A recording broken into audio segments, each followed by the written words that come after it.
Hello everyone, welcome to CPC academy. तो CPC academy में दोस्तों आपका स्वागत है। आज हम क्लास नंबर 8 लेके आए हैं आपको, और इससे पहले हमने 7 क्लास कर ली थी। जो पिछली क्लास है सातों की सातों आपको हमारी प्ले लिस्ट में जाकर मिल जाएंगी, और उनका अच्छे से लाभ उठाइए, क्योंकि हमने अग्निवीर 2024 का जो बैच है वो आपके लिए चलाया है, और इसमें आपको 100% सिलेक्शन की गारंटी मिलेगी। चलो, हम बिल्कुल भी टाइम वेस्ट नहीं करेंगे, सीधा हम चलेंगे क्वेश्चनों पर। तो आज जो हम क्या करने वाले हैं, तो आज हम जो करने वाले हैं कुछ खास करने वाले हैं। आपको पहला क्वेश्चन देखते ही पता चल गया होगा कि आज का हमारा खास टॉपिक क्या है। मतलब आज हम करेंगे मैथ के कम से कम 20 से 25 क्वेश्चन हम करने वाले हैं, और ये जो क्वेश्चन होंगे ये आपके एक तरह से मैं कह दूं कि रामबाण साबित होंगे। क्यों? क्योंकि इन्हीं से आपको आज मिलने वाला है। तो आपको ऐसे 2 से 3 क्वेश्चन आपको देखने के मिलेंगे। इतने मोस्ट क्वेश्चन मैं आपके लिए लेके आया हूँ। चलो, अभी तक आपने अगर हमारा चैनल सब्सक्राइब नहीं किया है तो चैनल को सब्सक्राइब करें, और वीडियो को शेयर ज़रूर करें दोस्तों, जिससे कि आपको बहुत ज़्यादा फ़ायदा होगा, और इससे शेयर करने से हमें भी थोड़ा सा फ़ायदा हो जाएगा। चलो, पहला क्वेश्चन हमारा है आज का कि भाई ये ए जो है वो किसी काम का 1/4 काम जो है वो 10 दिन में पूरा करता है, तो पूरा काम कितने दिन में होगा। देखो, इसने बोला कि ए जो है किसी काम का 1/4 काम 10 दिन में पूरा करता है। ए 1/4 काम कितने दिन में पूरा करता है? 10 दिन में। तो पूरा काम कितने दिन में करेगा? मतलब पूरा काम, सपोज मान लो ये जो नीचे वाला है इसको मान लेते हैं पूरा काम। क्या मान लेते हैं? पूरा काम। और ऊपर वाला क्या है? ऊपर वाले को मान लेते हैं रिजल्ट। क्या मान लेते हैं? रिजल्ट। तो सिंपल सी बात ये है कि इसने ये वाली बात हमसे कह दी है कि 4 में से एक काम होता है 10 दिन में। ठीक, रिजल्ट क्या है कि भाई एक काम जो है वो कै दिन में होता है जी? 10 दिन में। तो 4 काम कै दिन में होंगे? तो एक खुद सोचो कि एक काम 10 दिन में हो रहा है, तो 4 काम कै दिन में होंगे? 10 × 4 बराबर आंसर कितना है जी? 40। तो पूरा काम कितने दिन में होगा? 40 दिन में आपका आंसर आ गया होगा। मतलब नीचे वाला रखेंगे पूरा काम, और ऊपर वाले को मानेंगे रिजल्ट। तो एक काम करता है वो 10 दिन में, तो खुद सोचो कि 4 काम कितना करेगा? 10 चौक 40 दिन में। ठीक, चलो ऐसा ही क्वेश्चन एक और है जिससे आपको और अच्छे से समझ में आ जाएगा। जैसे कि क्वेश्चन है हमारा ये वाला। ठीक, और इस क्वेश्चन में इसने यही बात कही कि एक व्यक्ति जो है किसी काम का 1/5 भाग 15 दिन में करता है, तो पूरा काम कितने दिन में करेगा। तो देखो, एक व्यक्ति किसी काम का 1/5 भाग 15 दिन में करता है, तो मैंने क्या बोला? ये जो ऊपर वाला होता है ये होता है रिजल्ट, मतलब एक काम करता है 15 दिन में। तो सिंपल सी बात है, नीचे वाला होता है आपका पूरा काम। तो 15 काम कितने दिन में करेगा? 15/15 × 5 मतलब 15 पंजे 75 दिन में। ठीक, मतलब 5 में से एक काम हो रहा है 15 दिन में, तो भैया पूरा काम कितना होगा? 15 पंजे 75 दिन में। जैसे मैं एक क्वेश्चन अपनी तरफ से ले लूँ कि एक व्यक्ति 2/5 काम आपका 20 दिन में करता है, तो पूरा काम क्या दिन में करेगा? एक व्यक्ति 2/5 काम आपका करता है 20 दिन में, तो पूरा काम कितने दिन में करेगा? तो खुद सोचो कि दो काम जो है, दो, ये वैल्यू किसकी है? 20 की। तो दो काम 20 दिन में कर रहा है, तो एक काम क्या दिन में करेगा? 10 दिन में। काम किससे कितने कराना है? पूरा काम कितना है? 5। तो 10 × 5 कितना होगी जी? 10 पंजे 50। मतलब नीचे वाला पूरा काम है, और ये बात है रिजल्ट की, और इसी की वैल्यू दे रखी है। तो पहले एक की वैल्यू निकाल लो, फिर नीचे वाले की वैल्यू निकाल दो। जैसे अगला क्वेश्चन ले ली कि एक व्यक्ति किसी काम का 3/5 काम 15 दिन में करता है, तो पूरा काम क्या दिन में करेगा। तो देखो, 3 काम करता है कितने दिन में? 15 दिन में। तो भाई एक की वैल्यू कितनी होगी? 3 पंजे 15, तो एक की वैल्यू होगी 5। और भैया एक काम 5 दिन में करता है, तो 5 काम क्या दिन में करेगा? 5 × 5 मतलब 5 पंजे 25। तो आंसर कितना है जी? 25। आई होप आपको इस तरह क्वेश्चन अगर आपके सामने मिलता है तो आप झट कर लोगे। ठीक, चलो भाई अगर हम चले अगले क्वेश्चन पे। अगला क्वेश्चन ये कह रहा है कि भैया ए किसी काम को 10 दिन में करता है, बी उसी काम को 15 दिन में करता है, तब दोनों मिलकर उस कार्य को कितने दिन में करेंगे। मतलब ए किसी काम को 10 दिन में करता है, बी उसी काम को 15 दिन में करता है, तो भैया दोनों मिलकर उस कार्य को कितने दिन में करेंगे। तो देखो ए किसी काम को 10 दिन में, बी उसे 15 दिन में, दोनों मिलकर तो पहले 10 और 15 का एलसीएम लेंगे। तो भैया एलसीएम लेंगे हम, सबसे पहले काम मानेंगे, तो काम मानने के लिए 10 और 15 का एलसीएम लिया जाएगा। एलसीएम ऐसे लेते हैं, पहले 5 से काटा, 5 दूनी 10, 5 तिया 15, अब किसी से नहीं कटेगा तो 3 दूनी 6, 6 पंजे 30, तो एलसीएम आया जी आपका इसका 30। ठीक, अब देखो मैंने एक चीज़ मान ली कि वो काम है 30 या 30 मटके हैं। अगर इसको 10 दिन में फोड़ने हैं तो रोज़ कितने फोड़ेगा, 10 तिया 30, रोज़ कितने फोड़ेगा 3।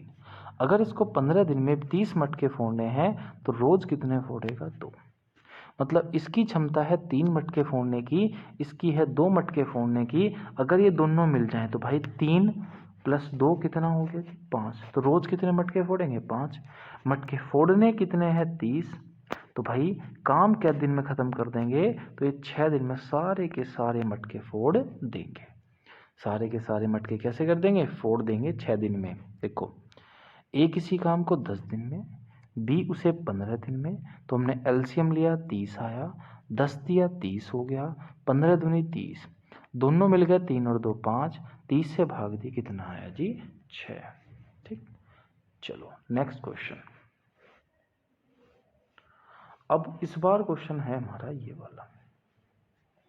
ठीक, अगर मैं इस क्वेश्चन की बात करूं तो ये क्वेश्चन कह रहा है कि राम किसी काम को 20 दिन में कर सकता है और श्याम उसी काम को 15 दिन में कर सकता है, दोनों मिलकर उस काम को कितने दिन में करेंगे। तो इसने बोला कि जो राम है वो एक काम को कर सकता है 20 दिन में, ठीक, और जो श्याम है वो इसी काम को कर सकता है 15 दिन में। अगर ये दोनों मिल जाएं, ठीक, तो कितने दिन में करेंगे।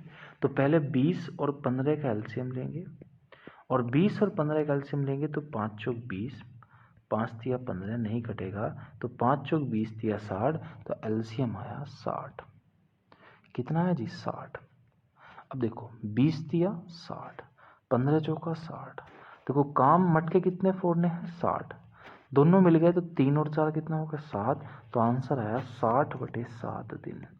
कितना आया 60/7 दिन आपका आंसर आ गया। नेक्स्ट क्वेश्चन की ओर चलेंगे दोस्त। वीडियो अच्छी लग रही हो तो भैया सीधी बात है क्या करना है, कमेंट करना ना भूलें, वीडियो को लाइक करना ना भूलें, चैनल को सब्सक्राइब करना ना भूलें। ठीक, अब देखो ऐसा ही क्वेश्चन आया कि भाई ए किसी काम को करता है 10 दिन में, ए किसी काम को कितने दिन में करता है 10 दिन में, बी जो है उसी काम को करता है 20 दिन में, और सी जो है उसी काम को करता है 30 दिन में। और जब ये तीनों मिलकर कार्य करेंगे मतलब ए प्लस बी प्लस सी, तो काम क्या दिन में होगा। तो पहले 10 20 30 का एलसीएम लेंगे, तो अभी मैंने सिखाया था एलसीएम कैसे लेते हैं, 10 का 20 का और 30 का एलसीएम लेंगे, तो भैया ऐसे कर देंगे। मैं बताता हूँ कितना एलसीएम आएगा जी 60, 10 छंग 60, 20 तिया 60, 30 दूनी 60। अब देखो 60 मटके हैं, तीनों मिलकर फोड़ेंगे, तीनों मिलकर, तो 6 3 9 और 2 11, तो आंसर आया 60/11 दिन। कितना आंसर आया 60/11 दिन आपका आंसर आ गया। चलो नेक्स्ट क्वेश्चन की ओर। नेक्स्ट क्वेश्चन है आपका ये वाला। नेक्स्ट क्वेश्चन क्या है, ये वाला कि ए किसी काम को 12 दिन में करता है, ए जो है किसी काम को 12 दिन में करता है, बी उसी काम को करता है 15 दिन में, और सी करता है आपका 20 दिन में। तब तीनों मिलकर करेंगे मतलब ए बी और प्लस सी। मतलब ए किसी काम को 12 दिन में, बी 15 दिन में, सी 20 दिन में करता है, तब तीनों मिलकर मतलब ए बी सी मिलकर कितने दिन में करेंगे। तो अभी क्या करना है, एक एलसीएम लोगे 12 15 20 का, तो एलसीएम आएगा 60।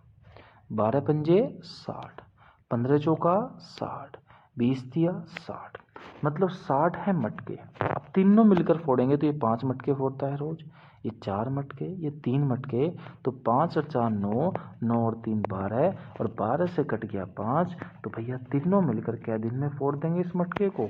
तो आंसर आया जी आपका 5 दिन, कि भैया तीनों मिलकर इस मटके को फोड़ देंगे 5 दिन में। बात समझ में आई या नहीं आई? बिल्कुल आई। तो भैया आगे बढ़ते हैं। ठीक,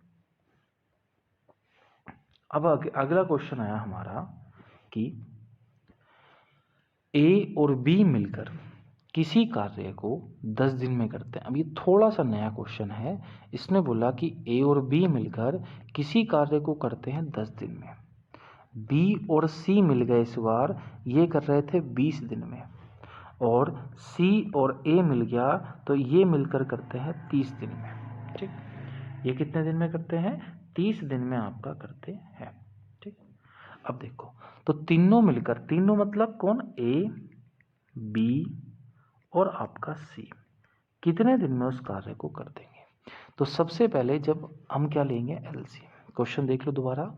ए और बी मिलकर किसी कार्य को 10 दिन में, बी और सी मिलकर उस कार्य को 20 दिन में, और सी और ए मिलकर कार्य को 30 दिन में। तो ए बी सी मिलकर मतलब तीनों मिलकर उस कार्य को कितने दिन?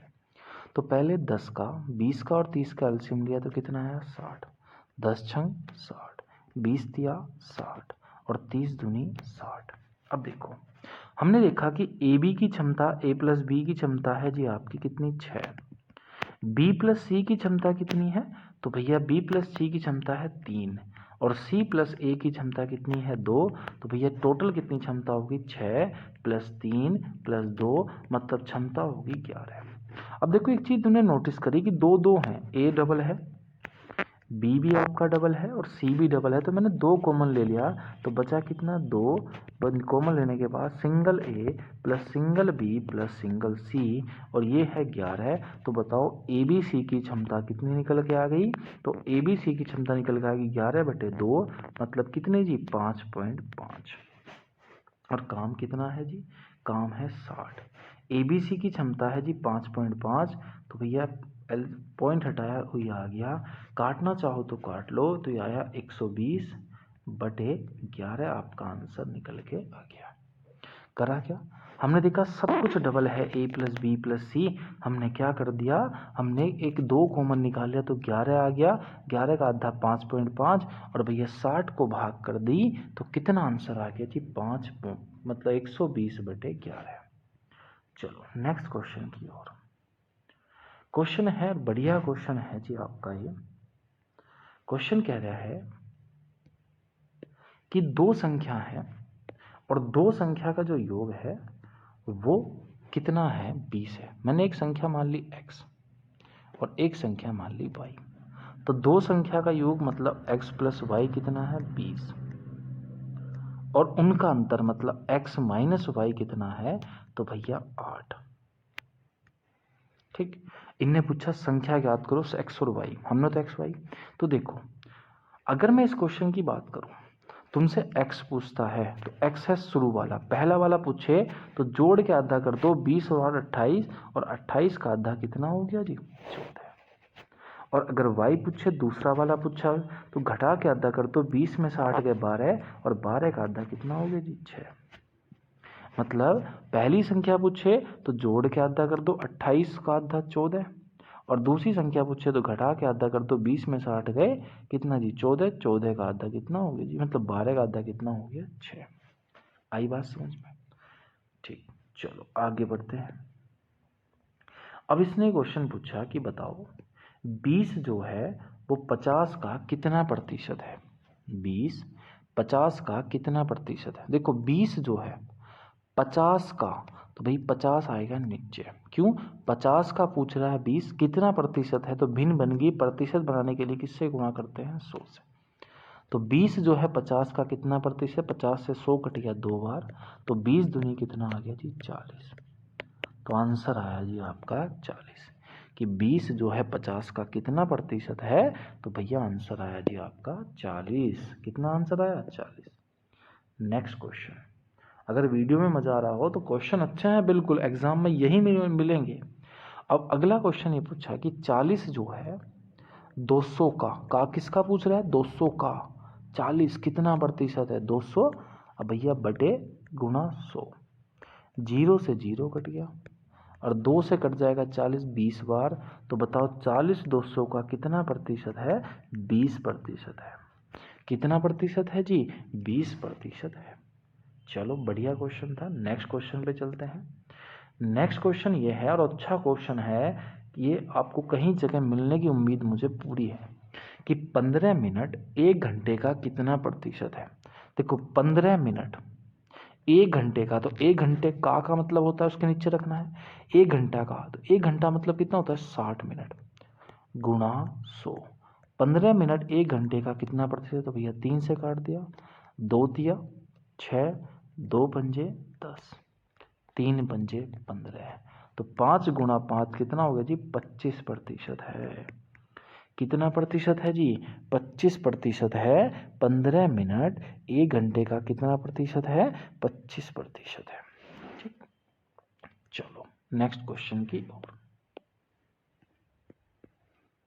अब क्वेश्चन आया हमारे पास ये कि 40 मिनट 3 घंटे का कितना प्रतिशत है। जल्दी से निकाल लो आप, फिर हम निकालेंगे कि 40 मिनट 3 घंटे का कितना प्रतिशत आपका आएगा।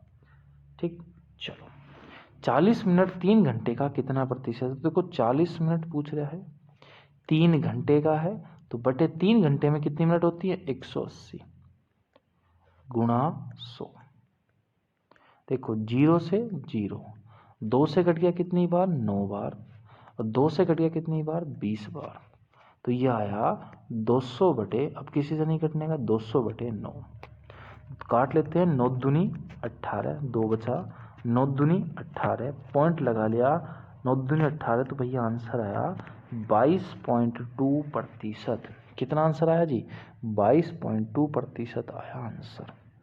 कितना आंसर आया? 22.2 प्रतिशत। मतलब इसने पूछा 40 मिनट 3 घंटे का, तो 180 40 मिनट 180 मिनट का कितना प्रतिशत है? तो 22.22 प्रतिशत। Next question. क्वेश्चन है और बहुत सिंपल सा क्वेश्चन है। क्वेश्चन ये है कि 90 किलोमीटर प्रति आवर को मीटर प्रति सेकंड में ज्ञात करना है। देखो अब जब भी तुमसे पूछे कि भाई किलोमीटर प्रति आवर को किस में कन्वर्ट करना है? मीटर प्रति सेकंड में कन्वर्ट करना है। तो जैसे पूछे कि किलोमीटर प्रति आवर को मीटर प्रति सेकंड में कन्वर्ट करना है, तो ध्यान रखना है गुणा करनी है 5/18 से। किससे करनी है? 5/18 से। लेकिन अगर वो कहे कि मीटर प्रति सेकंड को किलोमीटर प्रति आवर में कन्वर्ट करना है, तो गुणा करनी है 18/5 से। मतलब किलोमीटर प्रति आवर को मीटर प्रति सेकंड में कन्वर्ट करना है, तो किससे गुणा करनी है? 5/18 से। और अगर मीटर प्रति सेकंड को किलोमीटर प्रति आवर में कन्वर्ट करना है, तो गुणा करनी है 18/5 से। जैसे ये है कि 90 किलोमीटर प्रति आवर को मीटर प्रति सेकंड में कन्वर्ट करो, तो 90 किलोमीटर प्रति आवर है, मीटर प्रति सेकंड में कन्वर्ट करना है, तो 5/18 से गुणा करनी है। 18 पंजे हो गया 90, और 5 गुणा 5 कितना हो गया जी? 25 मीटर प्रति सेकंड तुम्हारा आंसर आ गया। आंसर कितना है जी? 25 मीटर प्रति सेकंड। ठीक, चलो नेक्स्ट क्वेश्चन पे चलते हैं।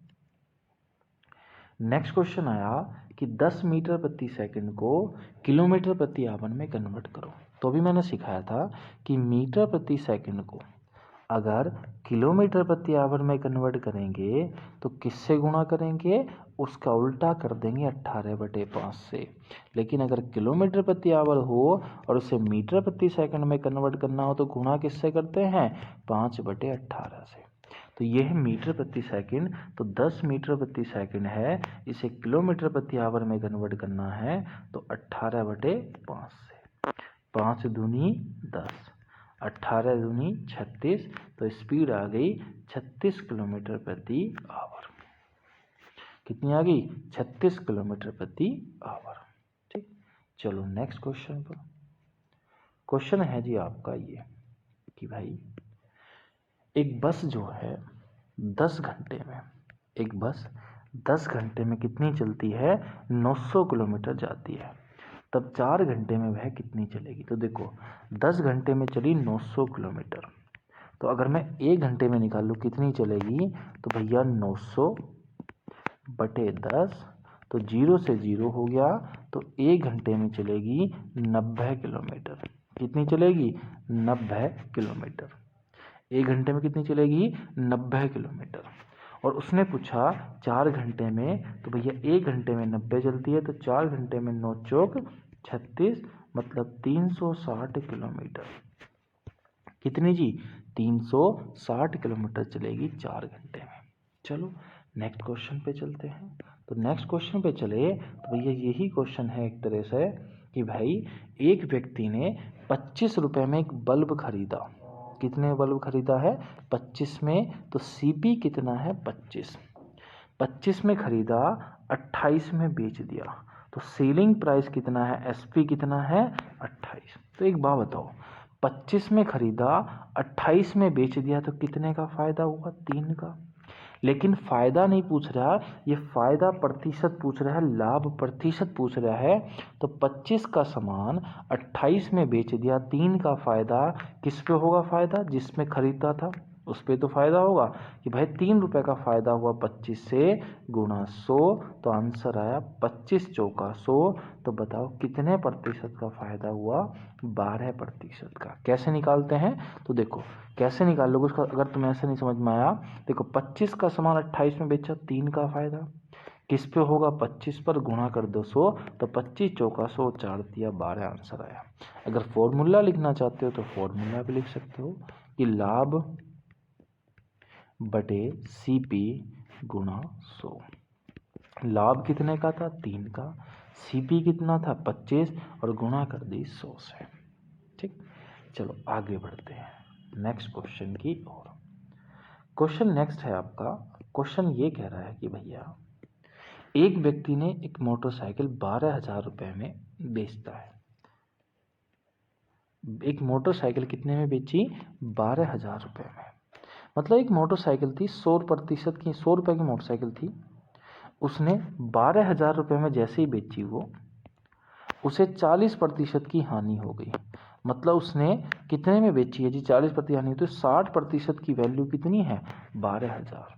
अगर मैं 1% की वैल्यू निकालूं तो 12,000 बटे 60, 6 दूनी 12, तो 1% की वैल्यू कितनी हो गई जी? 200। देखो एक व्यक्ति ने 40% की हानि हुई अगर वो मोटरसाइकिल को बेचता है, तो 100 का सामान 40% की हानि, मतलब 60 की वैल्यू कितनी है? 12,000। 1% की वैल्यू 200, और भैया अगर मैं निकाल लूँगा 100% की वैल्यू तो गुणा कर देंगे 100 से, तो बताओ आंसर कितना आया जी? 20,000 आपका आंसर आ गया। कितना आंसर आया? 20,000 आपका आंसर आ गया। तो भैया इसका आंसर आया 20,000 कि भैया एक व्यक्ति ने एक मोटरसाइकिल 12,000 रुपये में खरीदी थी, 40% की हानि पर, मतलब बेची थी, तो 60% की वैल्यू 12,000 थी, और 1% की वैल्यू 2,000, और 100% की वैल्यू कितनी आई? तो भैया आ गई 20,000। इतनी बात आपको समझ में आ गई होगी। तो आज के वैसे इतने क्वेश्चन ख़त्म हो गए, लेकिन मैं आपको बताता हूँ कि आपको कुछ आज एक्स्ट्रा भी याद करना है।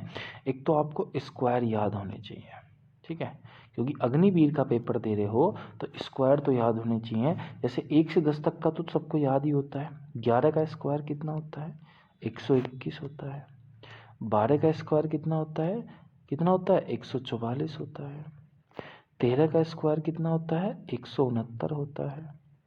14 का स्क्वायर कितना होता है? 196 होता है। 15 का स्क्वायर कितना होता है? 225 होता है। 16 का स्क्वायर तो 256 होता है। 17 का स्क्वायर कितना होता है? 279 होता है। 18 का स्क्वायर कितना होता है? 324 होता है। ठीक। 19 का कितना होता है? तो 19 का होता है 361। 20 का स्क्वायर कितना होता है? तो 400 होता है। 21 का स्क्वायर तो 441 होता है। 22 का स्क्वायर 484 होता है। 23 का स्क्वायर 529 होता है। 24 का स्क्वायर 576 होता है। ठीक, और 25 का स्क्वायर होता है 625। ये स्क्वायर तो आपको याद रखने हैं 25 तक। दूसरी चीज़ आपको कुछ याद रखना है, क्यूब भी याद रखना है, घन। जैसे अगर मैं पूछूं आपसे कि 1 का घन कितना होता है 1, 2 का घन कितना होता है 8, 3 का घन कितना होता है 27, 4 का घन कितना होता है 64, 5 का घन कितना होता है 125, 6 का घन कितना होता है, तो भैया 6 का जो घन होता है वो होता है 216। 7 का घन कितना होता है 343। 8 का घन कितना होता है 512। 9 का घन कितना होता है, 9 का घन होता है 729। और भैया लास्ट 10 का घन कितना होता है 1000। बस इतना भी अगर आपने रख लिया तो इतने से हमारा काम अग्निवीर में चल जाएगा। ठीक, तो क्यूब स्क्वायर याद रखने हैं और ये 20 क्वेश्चनों की अच्छे से प्रैक्टिस करनी है और पहली वीडियो ज़रूर देखनी है, जिससे कि आपको बेनिफिट आपका बहुत ज़्यादा मिलेगा। चलो मिलते हैं नेक्स्ट वीडियो में, तब तक के लिए जय हिंद जय भारत।